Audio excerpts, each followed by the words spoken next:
From Pacifica, this is Democracy Now! All systems, all living systems were altered by the fallout from Chernobyl. No exceptions. In Belarus, which is north of where Chernobyl was, that only 20% of the children are considered healthy. Only 20%. And that's by governmental data.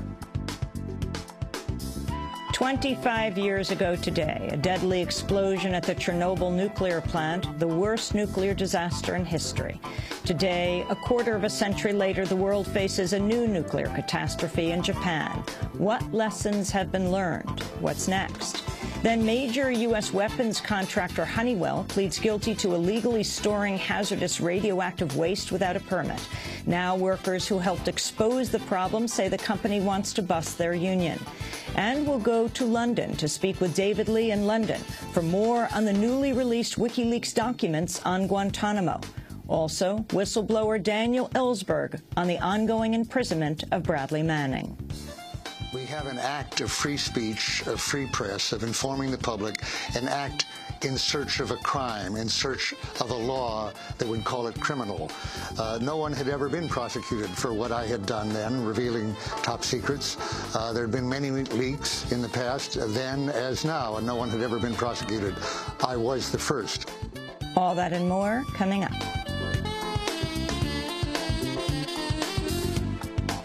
Welcome to Democracy Now!, democracynow.org, the War and Peace Report. I'm Amy Goodman. Syrian security forces have arrested some 500 pro-democracy activists after the Syrian government sent in tanks to try to crush protests in the city of Daraa. At least 23 civilians were killed Monday when tanks shelled the coastal city. Security forces have now killed over 400 civilians since protests erupted last month. While Syrian President Bashar al-Assad is coming under increasing international criticism, the White House has not declared that Assad has lost the legitimacy to rule as Obama declared in the case of Muammar Gaddafi in Libya and Hosni Mubarak in Egypt. On Monday, White House spokesperson Jay Carney said sanctions are being considered. We are pursuing a range of possible options, including targeted sanctions. I should note for those who don't know that we have had a fairly aggressive regime of sanctions in place, unilateral sanctions, since, I believe, 2003. And this would be in addition to that if we were to pursue that course of action. But we're certainly looking at different ways to make clear to the Syrian government how appalling we find this behavior to be, and to encourage them both, as we have by speaking out against it, but in other means, to stop the violence and to move towards serious reform. In news on Libya, Italy has announced it will begin using its air force to bomb military targets in Libya in the latest escalation by NATO forces. Italy had previously said it would not take part in NATO-led airstrikes, citing its 40-year colonial rule of Libya. Meanwhile, forces loyal to Gaddafi are continuing to shell the city of Misrata. There are reports Gaddafi's forces are using human shields in the city. In Afghanistan, NATO forces are saying they've killed a senior al-Qaeda leader named Abdul Ghani. The Saudi-born commander has been described as the second most wanted insurgent in Afghanistan. Meanwhile, the Taliban has taken credit for orchestrating Monday's massive jailbreak in Kandahar that freed nearly 500 imprisoned fighters. The Taliban built a massive tunnel underneath the high-security prison. UN Secretary-General Ban Ki-moon says he lacks the authority to personally order a probe into the mass killings of civilians by the Sri Lankan military in 2009. A UN panel says there's evidence both the Sri Lankan government and the Tamil Tigers committed war crimes when the Sri Lankans launched a massive offensive assault on Tamil separatists.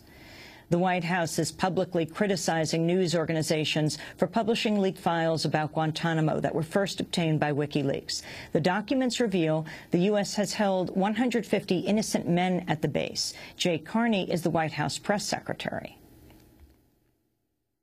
Down in the strongest possible terms. And we think it's unfortunate that the New York Times and others news organizations have made the decision to publish numerous documents obtained illegally concerning the detention facility at Guantanamo Bay. We'll have more on the Guantanamo files later in the program. We'll be speaking with the investigations editor at The Guardian in London, David Lee, and with the world-renowned whistleblower Dan Ellsberg.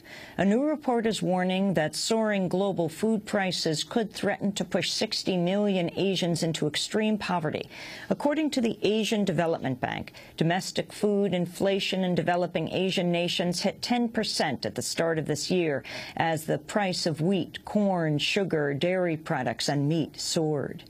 Amnesty International is criticizing Brazil's plans to demolish the homes of many residents living in the slums or favelas of Rio de Janeiro ahead of the 2014 World Cup and the 2016 Olympic Games. Amnesty International Secretary General Salil Shetty is in Brazil this week. Everybody fully understands that some degree of movement might be inevitable when you're undergoing such a major project. The issue really is as to whether the fair process is being followed. So, I mean, these people have been given houses, apartments 50 kilometers away from their place of livelihood, or compensations which are, really a pittance. And the communities are not really involved. In political news, Republican Congressman Ron Paul of Texas has announced he's forming a presidential exploratory committee.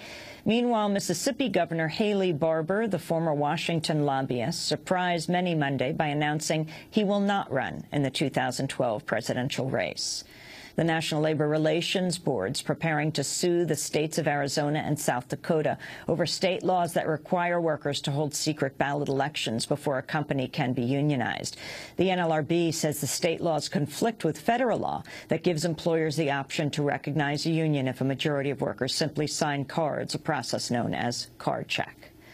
A pair of iPhone users have filed a lawsuit against Apple, claiming the company's secretly recording movements of iPhone and iPad users. The suit comes a week after technology researchers revealed the iPhone had been designed to secretly track a user's location and store information on the device for a year without the user's knowledge.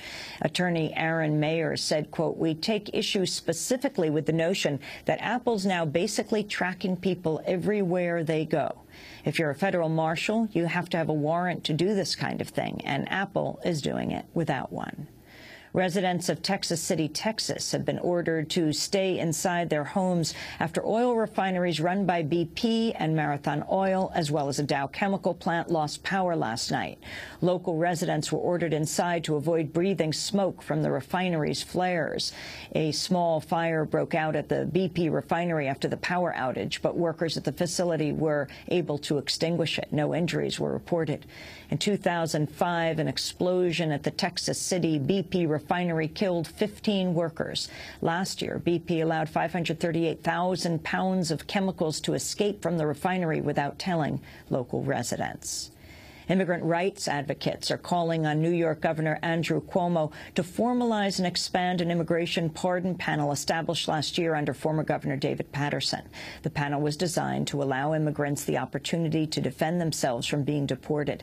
Since major changes in immigration laws in 1996, millions of immigrants have been deported for minor crimes and crimes they were already punished for. Mizue Izeki heads the Northern Manhattan Coalition for Immigrant Rights.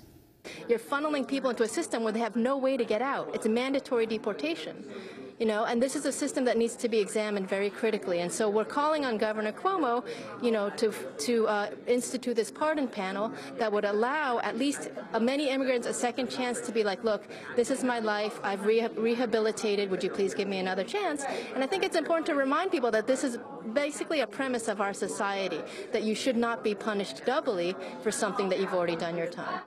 The law firm hired by Republicans in the House of Representatives to defend the constitutionality of the Defense of Marriage Act has withdrawn from its agreement. King & Spalding said defending a law which prohibits recognition of same-sex marriages would hurt its capacity to attract and retain attorneys.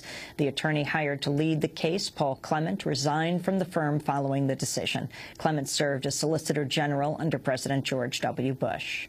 And in news about this week's royal wedding, British gay rights campaigners attempted to deliver an early wedding card to Buckingham Palace Monday, calling on Prince William and Kate Middleton to express their support for same-sex marriages. The Reverend Sharon Ferguson heads the lesbian and gay Christian movement.